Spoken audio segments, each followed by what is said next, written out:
We are more than careers. We are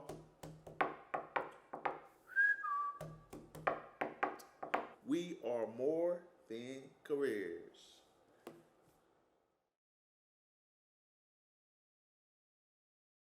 Hey everybody, welcome back to We Are More Than Just Careers. I have a special guest for you by the name of Sarah, and we're gonna be talking relationships, we're gonna be talking dancing, and just having fun banter back and forth. You want to stay tuned for this one. This is gonna be good. This is gonna be live. So we are more than just careers.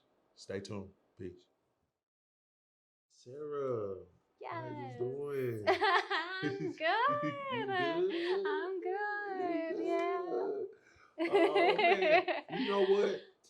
I was so happy because we know we planned this before, right? Yes. But I was happy while we had to reschedule. Oh yeah? Yes. You know why? Why? Because you buying a I house. You bought a know. house. This is crazy. I'm telling you. Here you go. You gave the giant hand clap. My hand was really tired after that. I was like, I All that can't signing. write. Sorry. It is a lot of signing. It is a lot of signing, Yeah. but But how did you feel? How did you feel about it, buying your home? This your first home, right? this is my first home. Yeah, that I bought. Okay. So it was a tad bit terrifying. I Ooh. feel like I'm signing my life away a little bit, but also just a bunch of relief. It's finally something that I own. I've never owned a car, obviously never owned a house, and I've been in a lot of debt from student debt. But this is a different kind of debt. It's a debt that I actually get to invest in myself and my family in the future, and it felt like a new beginning. You know, the home buying process is like you have to prepare for it. Yeah. It ain't like you just can go out and buy a home. You gotta get your No. credit right. You gotta save because even with the closing costs, it's like money that you gotta put up. You gotta prepare for it. So, man, I know that's kind of cool to see it. I see it as a trophy, you know, because it's a process that goes into it. So that's dope. So I'm glad Thank you. didn't meet. I wish I was there to see you sign away. Put some Be ice. my cheerleader. You'd be like, put your hands in this ice so you can, recover. Just I need like a little, I don't know, stress ball or Because I something. didn't see you coming in office like this. It's an eagle claw. I can't move it.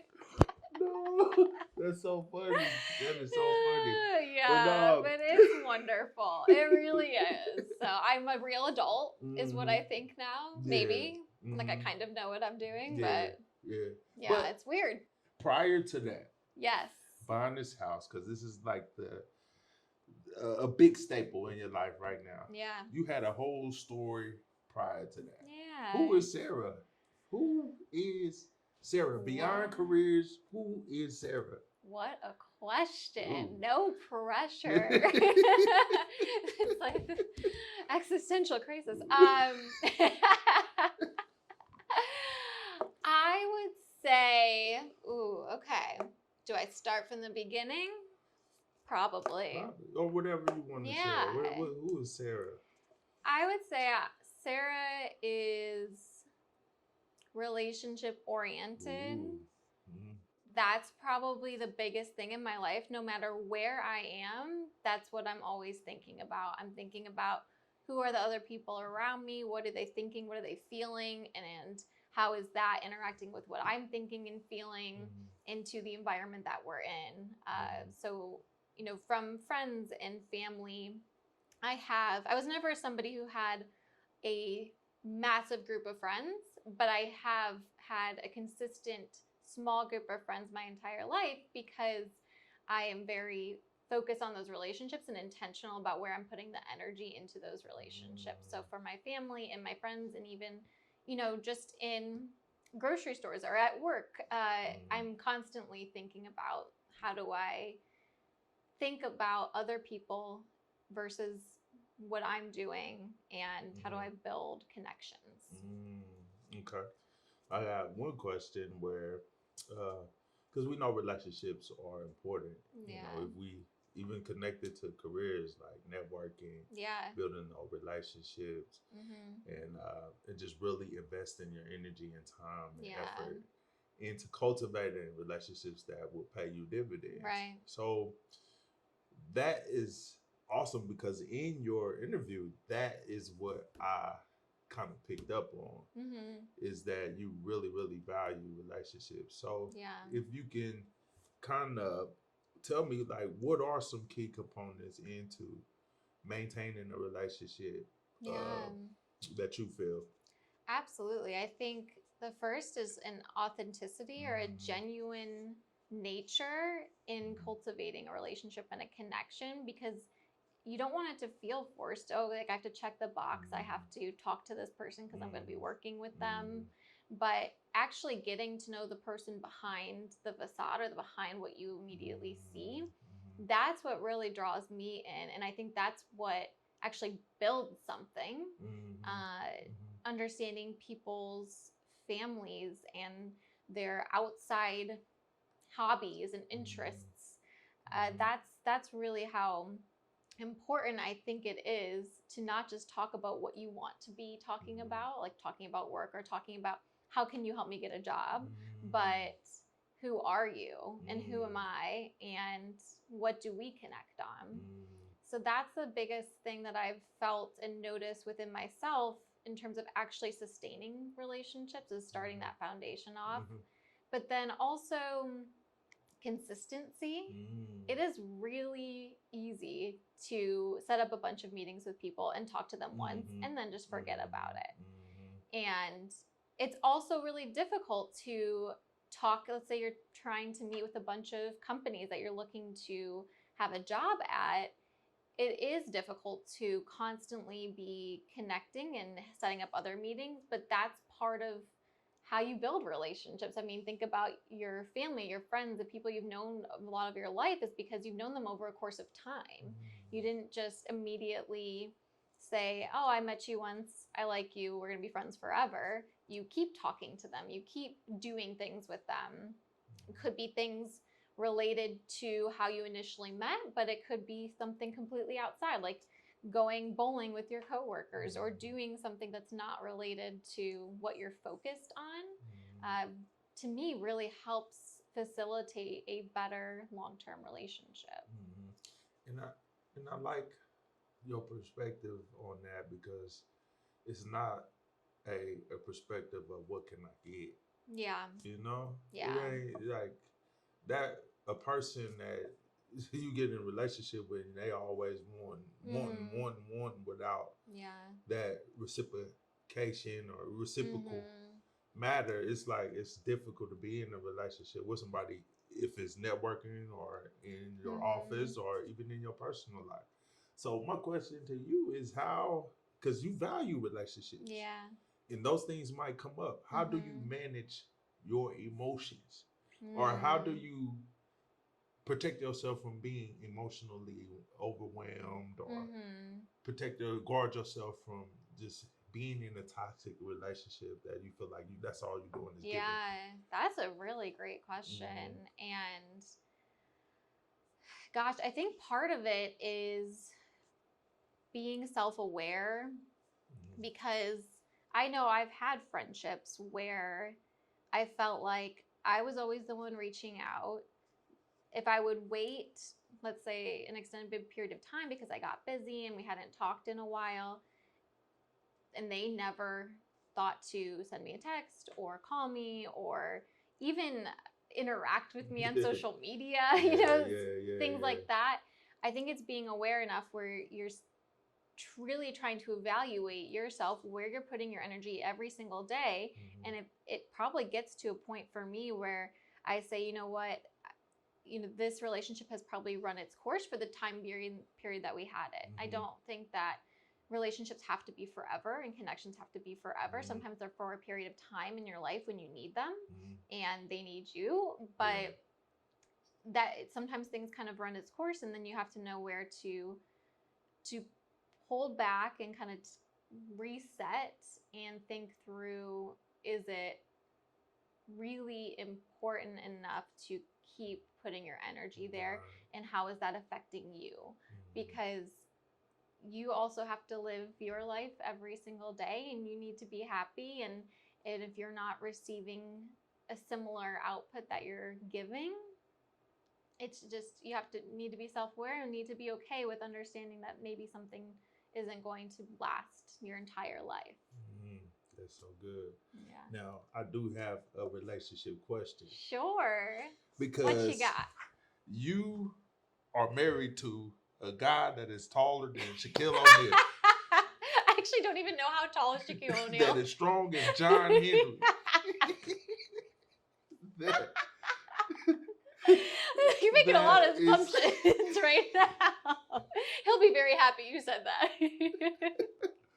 that can dunk. I done seen the man dunk. He does play basketball. See? Yeah. Because when I talked to you the other day, he was Mhm. like, oh, he was tall. That's the first thing he said. He was tall. It's the first thing I noticed about him. You are tall. And then you person. sashayed on over there. So tell me about, how did you meet? Because we talked about relationships. Yeah. How did you meet your husband? Oh, love it. Oh goodness, where do I begin? No, we both got a job out of our undergrad at a company in Michigan, and the company was in a small city, so there weren't a lot of people our age there, I'll say, except for those who worked at this company. So we had the same kind of group of friends. It was a lot of young professionals. We hung out all the time, so we were probably friends for, 9 months. And I knew I liked him immediately. I had my mind made up. He was completely oblivious, just like right over. I'm giving hint after hint after hint and just nothing. I'm like dropping all of these handkerchiefs for him to pick up, but no. So finally, I had to make the first move and ask him out. Ooh. Yeah, so I did that, and I guess the rest is history. Look at you. Y'all buying the house. Okay. And now we're here, married and buying a house. I feel you. I feel you. Now, to kind of segue into another topic. Yeah. Because you have relationship with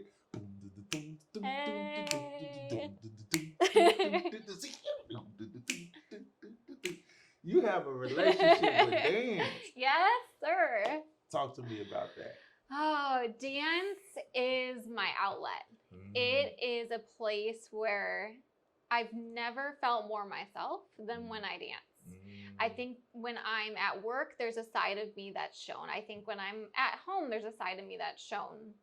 And through dance, I let go of thinking about who I am and what I'm presenting, and I just am.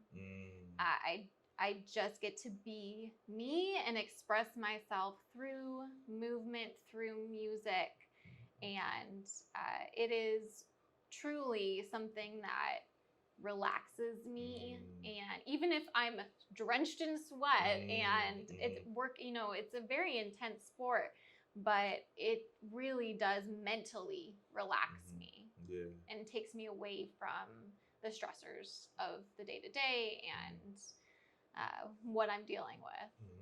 That's so cool.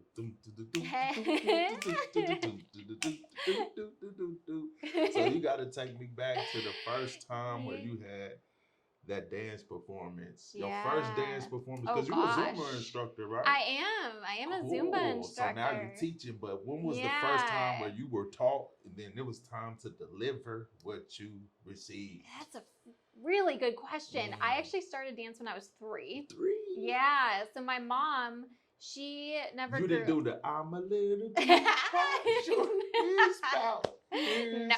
Because I did that. Did you? Do we have a video of it? Can I see? My teapot was broken. It was broken. Just didn't really tip over. Teapot? Oh, shoot. Tell me about it. Yeah. I mean, I don't know that I actually remember that young, but me and my sister also danced. So my mom put both of us in dance because she wanted us to be active. And that was her sole purpose. And we gravitated towards it and loved it. Sometimes I think do I remember some of my first performances, or just have I watched them and so they've gotten ingrained in my memory? But I do recall, it's probably a little bit older. There was a cat. We were cats, and there was those little cat costumes. We had little paws, and the whole thing. And we're little, so it's it's cute. Yeah. And these would be we would have annual recitals. So there'd be the actual older kids who would be dancing and actually very good. And then every so often you have us little ones come in, and all the parents are, oh, but it's horrible. Like, it's so bad. You don't actually want to watch it unless your kid is in it. So I just remember just like being a cat. That's literally all I remember. I don't recall being nervous. I felt like when I was younger, I just didn't have any inhibitions. I just did it. Yeah, and had fun. So it grew obviously to be a lot more than that for me, but initially it was just really fun, and I built a lot of amazing friendships through dance. We were there all the time. After school, we would go there, have 3 or 4 classes, and in between classes we'd have to do schoolwork, and we just really grew in our friendships through that. And just to point that out is because sometimes our interests or the things that we're passionate about, that we're exposed to, that is pretty much ingrained in us when we are young. Like I was in band. I played drums.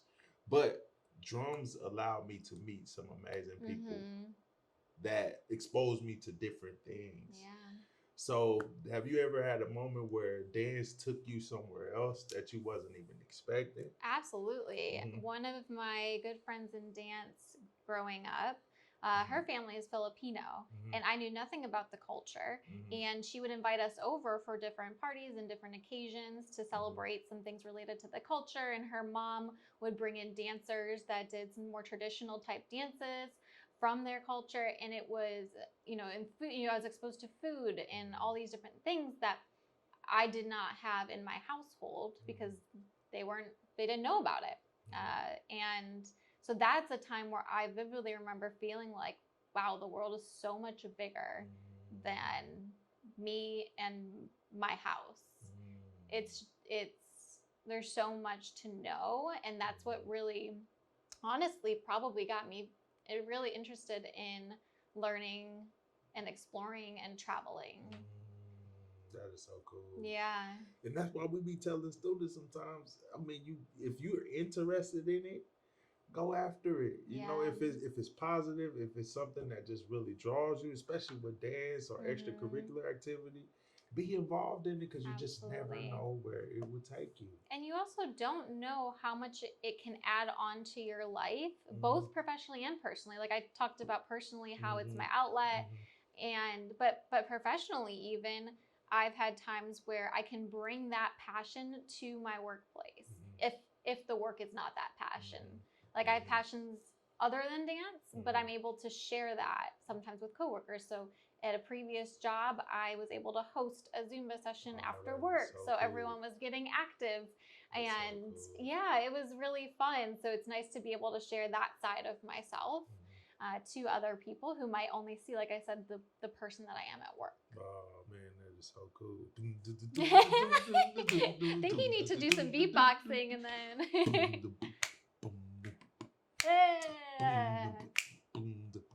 Oh, see, look.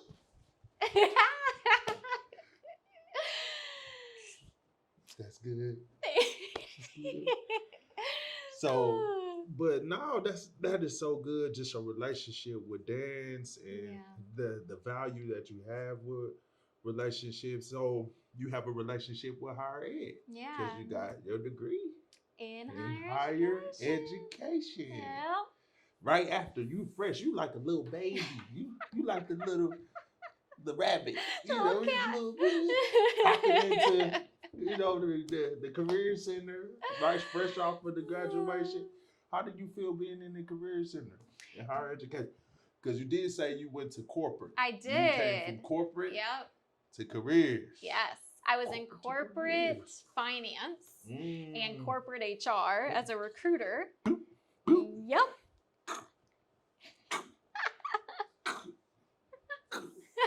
You know what what that is? Money. You making that money. I was. You was. But I was very unhappy. I like Yeah, that. I was very unhappy. And I had to learn so much about myself that I didn't know over the course of the time that I was in corporate. And I had to find a lot of people that could help me learn that because I didn't know the tools. I didn't know how to think about what I wanted in a job or a career. I just knew I wasn't happy. So higher education has been amazing and a breath of fresh air, and it's exciting, exhilarating. It's an area where I feel like you're on campus and students are here to learn because they want careers and they want to achieve their goals, and I want that for them and for myself. And it's a really buzzing atmosphere. It inspires me. It makes me motivated, and all the people, including yourself, especially yourself, that I meet, that I work with, we all have a passion for it, and that we just feed off each other, and I love it. I really do. It's been truly one of the best decisions of my life. I wouldn't say the best because I can't, I got married last year, but love him. Right.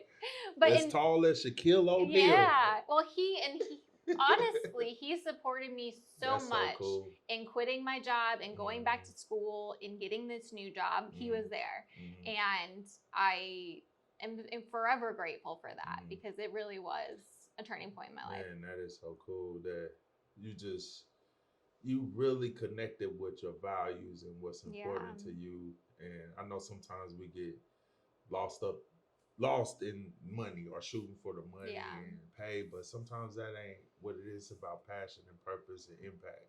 Yeah. Sometimes, and that's so cool that you are in a space now that where you can really make a huge impact. I mean, even just meeting you, I was like, I got to bring her on this platform because I mean, just your energy, just what you exude, what you give out to the world is pretty admirable. Make me cry. Don't cry. I'm an emotional Yeah, person. it's all right. This is where it comes out in dance. good. I can let it all go. Yeah, I love it. Well, I love it. I mean, very much appreciate that, but it's really a testament to like all the people around me that have gotten me here, rather than me. I feel you. So we'll end off with this. Yeah. I'm gonna ask you, what song make you do a certain thing? So when you're sad, what is your go-to song? When you're sad, what is your go-to song? When I'm sad, oh, that's a good one. I do love a good Ed Sheeran song when I'm sad, some of the slower ballads. There's he's got some ones that make me cry. And when I'm sad, that's all I want to do. I just want to get it out, and then you just feel a sense of relief. So that's the first one that comes to mind for sad. For sad. Yeah. Happy. I'm so happy to hey, Pharrell. So many good songs. But I think I told you this too. Whitney Houston, I Want to Dance with Somebody. Every time I hear it, and I feel like it's probably a lot of people's favorite songs, but every time I hear it, it just brings joy. So much joy, and I just immediately have to dance.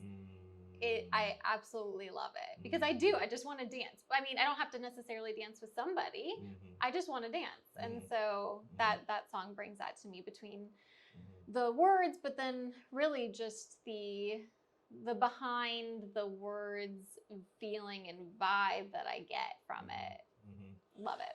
That's so cool. When you feel, in the morning. Yeah. What is your morning song? In the mornings, I listen to a lot of T Swift. Okay. But I typically do ones that there's this really cool playlist on Spotify. I want to say it's Coffee House something, Coffee House Chat. Yeah, but it basically a lot of artists that are really famous in their songs, but other people have taken them and kind of brought them down to a more chill vibe. And they're typically with just instruments like a guitar or violin. I love listening to songs with violins. I love them. So anything along those lines, I like in the morning, just to kind of ease into the day. I can't get up and just go right at it. I need to I need to ease on. mentally get there. Oh man, I'll be on that screamo in the morning. Oh. Yeah. I feel that. Like, giving everybody a headache in there, boy. Because my wife, she's more quiet. Yeah. She be like, turn that music down. I'm like, I'm trying to get ready to work. Let's go. Let's do it. Let's do Get it. pumped up. And then I be trying to rush out the door, but I'm like, do. I be going slow. She be like, you get hype in the morning, but you're going slow. Take a little while to. We each have our own way of getting up and getting there and mentally preparing. So okay, all right. To end it off, Yeah. what advice Hmm. would you give students Mm. from Sarah's life? From What my advice life, would you give students?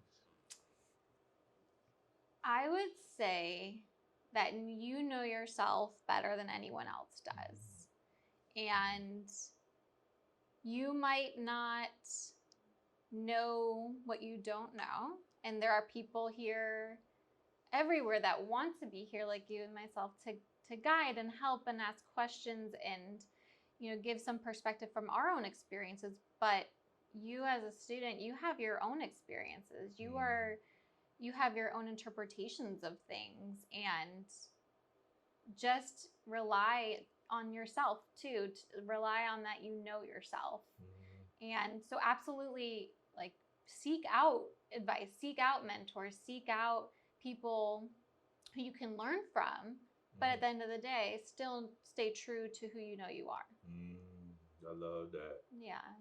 And that's a great way to end. So thank you, Sarah, for this time. Thank Now you know we got to dance out. All What right. song do you want? Oh, what's we gonna do Whitney Houston? You know I got to give you the intro. Yeah, I can't just jump in. You know that the long intro. Yeah.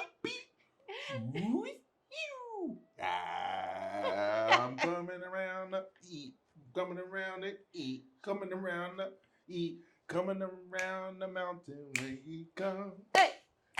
He be coming around the mountain when she comes. Woo. He be coming, she be coming, he be coming round the mountain. We coming around the mountain. We be coming around the mountain when he comes. Woo. I love it. That was amazing. All right, Sarah, thank you so much, man. I really appreciate that. I appreciate you. We are Thank more than you. just careers. Hey, we are more than just careers. Yes.